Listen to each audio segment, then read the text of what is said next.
Sir किन आरोपियों को पकड़ा है, क्या पूरा मामला है? हाँ, जैसे आप लोगों को पता है कि ये 10 दिन पहले एक घटना घटी थी गोहाना में, और गोली चलाई एक प्रसिद्ध हलवाई की दुकान पे। उसमें तुरंत मुकदमा दर्ज करके ये डीसीपी गोहाना जो भारतीय दबास है, इनके अंदर 4 टीम्स ने अपने अपने काम किए हैं। तो बहुत मेहनत की है उन्होंने।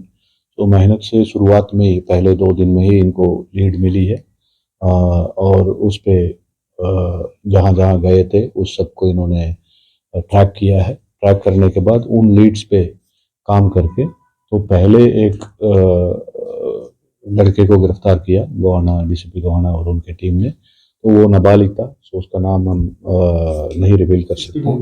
ओके, भूमिका बताएंगे हम सबको। ओके, और एक बार मेरे को बोलने दो, उसके बाद ठीक है ना। तो ये पहले एक लड़के को हमने गिरफ्तार किया है, और उसके बाद अब हमने कल शाम को जो करकोदा रोड है, और जो बुहाना में जो करकोदा रोड है, जो रोहतक बाईपास पे, वहाँ से 3 लड़कों को गिरफ्तार किया है।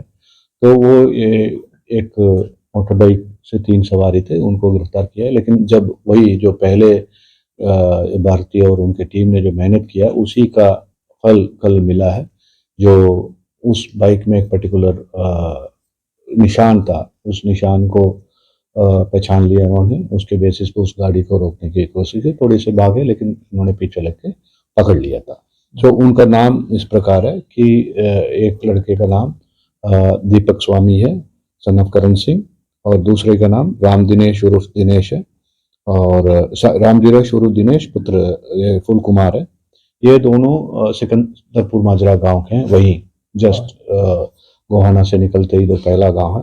सो तीसरा लड़का है दिपिन, और ये सांगी गांव का लड़का है। ये 3 लड़कों को बाइक पे पकड़ा है। वो वही बाइक है जो इस्तेमाल हुआ था गोहाना के जो वारदात में हुआ था। ठीक है, इन्होंने अपने इनको रात भर जो भी इंटरागेट किया है डीसीपी गोहाना और उनकी टीम ने, उससे कुछ बात मतलब कंप्लीटली इन्होंने अपनी बात तो बोला है, और आगे भी कुछ नाम इन्होंने बोला है कौन कौन इसमें शामिल थे। और ये वारदात के पहले प्लान से लेके फायरिंग तक ये शामिल थे, ये तीनों लड़के। ठीक है, तो ये तीनों लड़कों को गिरफ्तार किया है, और नाम इन्होंने रिवील किया है। स्पेशली एक रोहित है जो चपार गांव का है, उसका नाम आया है। हमें उम्मीद है कि तो वो जल्दी ही गिरफ्त में आएंगे, हमारे गिरफ्त में आएंगे।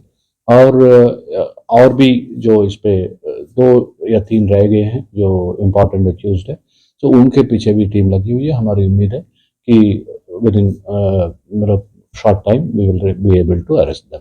तो इसके अलावा एक और घटना कल रात को हुई है, जिसके बारे में ये एसपी एसटीएफ अपने बात बताएंगे। वो थोड़ी सी इसके साथ लिंक्ड है, ओके, पूरी तरफ से नहीं है। उसी ग्रुप के आदमी है, लेकिन इस पे डायरेक्टली शामिल नहीं है। लेकिन वो जो रोहित के साथ इंटरलिंक्ड है, जो रोहित है और वो 3 जो है, और ये 3 इन दोनों के बीच में खड़ी है, जो लिंक है वो रोहित है। वो दोनों को जानता है। पकड़े हैं गोहाना में, क्या इन्होंने फायरिंग की थी मतलब की दुकान में? जी, जो फायरिंग की इन्होंने की थी, आप किसी और नहीं, ये वैसे नहीं, किसी और नहीं ना। भूमिका इनकी जो कोई अब हम ये कर रहे हैं यहाँ पे, पीसी कर रहे हैं, तो हम एसटीएफ कुछ काम कर रहे हैं, हम मतलब तो पकड़ने से है ना। तो भूमिका किसकी क्या है वो हम कोर्ट को बताएंगे। ठीक है, ये प्रथम पूछताछ में यह आई है कि ये पूरे वारदात में योजना रेकी करना, ओके, फायरिंग में मतलब इनके उस मौके पे फायरिंग हो या ना हो, लेकिन वो उस मौके पे थे, लेकिन वो प्राइमरली वो वहां पे नहीं थे। सो ये पक्का ये पूरे जो प्लानिंग और पूरे जो घटनाक्रम है उस पे ये इम्पोर्टेंट पहलू थे ये तीनों। सर इन्होंने प्राथमिक जांच में कुछ बताया कि किस कारण वहां पे फायरिंग हुई थी? ये तो ऑब्वियस है ना, गैंग जो भी फायरिंग करेगा तो किसी दुकानदार के दुश्मनी तो हो ही नहीं सकती है। ठीक है ना, सो एक ही पर्पस होता है जो आप लोगों को पता ही है। तो वो तो जी जो मांगी थी सर, हाँ जी, ये तो इनका रोल तो मैंने आपका बता दिया। ओके ना, तो वो आप सब लोगों को पता है। अगर बदमाश आके किसी हलवाई की दुकान पे गोली मारते तो एक ही पर्पस होता है। ठीक है, वो पर्पस जानते ही हो, जो आप कह रहे हो वही है। लेकिन सर इस घटना के बाद कहीं ना कहीं व्यापारियों में एक डर है सुरक्षा को लेके, हाँ तो जी। सुरक्षा पुख्ता करने के देखिए लिए इस गैंग, इस जो पूरे नेटवर्क है इसको तो हमने तोड़ दिया है, सिर्फ 3 लड़के बचे हुए हैं। तो इनके सवाल का जवाब दे दूंगा। तो ये इस गैंग का तो जो जो मेन करता धरता है वो हमें उम्मीद है कि वो आजकल में पकड़ा जाएगा। ठीक है, तो और जो इनका पूरा नेटवर्क है जिससे ये करवाते थे उसको हमने तोड़ दिया।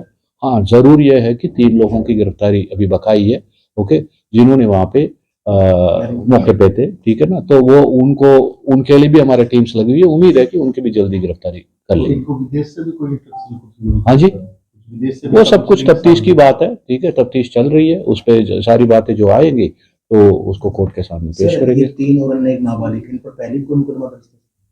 क्या जो 3 ये जो अभी गिरफ्तार किए हैं, तो हाँ, इसमें 2 के खिलाफ मुकदमा दर्ज है। ठीक है, वो नाबालिग और इसके तीसरे एक और आदमी के खिलाफ नहीं है, एक विपिन और एक वो जो नाबालिग है, इनके खिलाफ कोई मुकदमा भी नहीं है। लेकिन ये तो बढ़ा है, 307 का मुकदमा है, तो पहले भी इनमें से एक का 307 का है, एक दूसरे का एक और केस भी है। लेकिन ये विपिन और वो जो नाबालिग के खिलाफ कोई केस नहीं है।